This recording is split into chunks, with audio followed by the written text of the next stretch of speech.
Across the United States, people who voted for Kamala Harris are reacting with shock, sadness, and anger at the election results.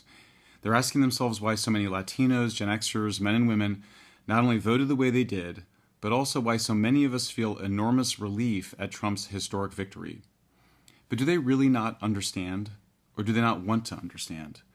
After all, over the last decade, many of us who have moved away from the left have been explaining our concerns at length.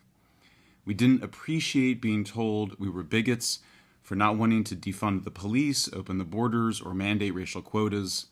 We didn't enjoy being called phobic for not wanting doctors to experiment on children with pseudoscientific transgender medicine. And we didn't like being labeled conspiracy theorists for asking hard questions about COVID policies or why the FBI, CIA, and Department of Homeland Security were involved in mass censorship. And we're not suggesting that those were the only reasons most voters or swing voters voted for Trump.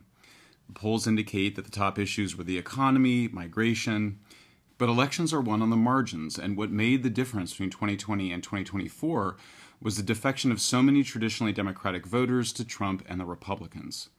And many of those who defected were, like us, alienated by the transformation of the Democratic Party into a mob of woke scolds and persecutors. Trump gained unprecedented ground across the electorate, disrupting Democrats' hold on Black, Latino, and Muslim voters in key areas. Even young people, and especially young men, swung to the right. Trump won over large segments of the working class, while Harris improved over Joe Biden with high-income voters, college-educated white women, and white people in general. These results are nothing short of a massive political realignment that should put to bed once and for all the corrosive myth that Trump's coalition is driven by white supremacy or fascism. Through the democratic process, voters have resoundingly rejected elites' favored narratives about race, class, and immigration. And so if anybody really wants to understand why so many of us, even if we have our criticisms of Trump, feel relief and vindication as victory, they need to consider that it has more to do with the repudiation of totalitarianism than with Trump as a person or even his policies. Wokeism, or whatever you want to call it, progressivism, identity politics, radical leftism, has been rampaging through society for roughly the last decade. And those of us who have been stigmatized and ostracized by it feel like we can finally breathe again. What we're experiencing is known as catharsis, which comes from the Greek word for cleanse or purge. In Greek tragedy, the audience experiences catharsis when it feels a release of negative emotions and a sense of renewal.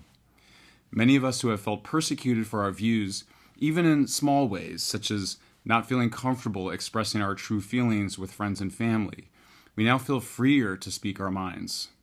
After all, the majority is with us. Our views are normal, mainstream, and common sense.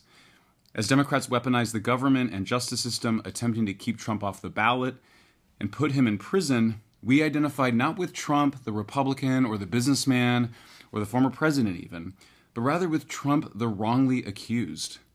At bottom, he was being persecuted by the same totalitarian forces that had been rampaging through society for a decade. Sometime between Occupy Wall Street in 2011 and the first Black Lives Matter protests in 2013, seemingly normal liberals and Democrats started to lose their minds. Everything became racist. Everything became suspicious. Nothing was more suspicious than not agreeing 100% with the official woke Democratic agenda. Trump's election put wokeism on steroids. Suddenly, a word that, in the past, only extreme radical leftists had used to describe a Republican president, fascist, was now being used by very serious people like the New York Times columnists, establishment Democrats, and the previously sober foreign policy establishment. It was between 2016 and 2020 that wokeism not only completed, but intensified its grip on every major institution in society, from news and entertainment media to schools and universities.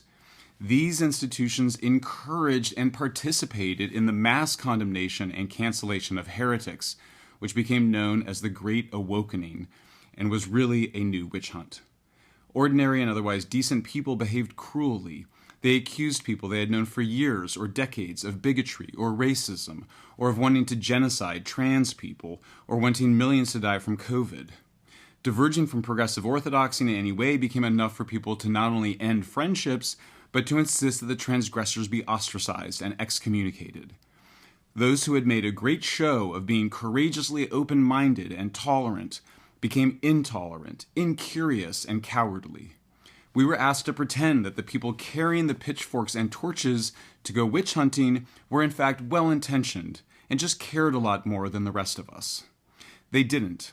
Behind the totalitarianism were individuals who had given into base motives like hedonism, envy, dogmatism, self-righteousness, prejudice, snobbery, psychopathy, and even sadism.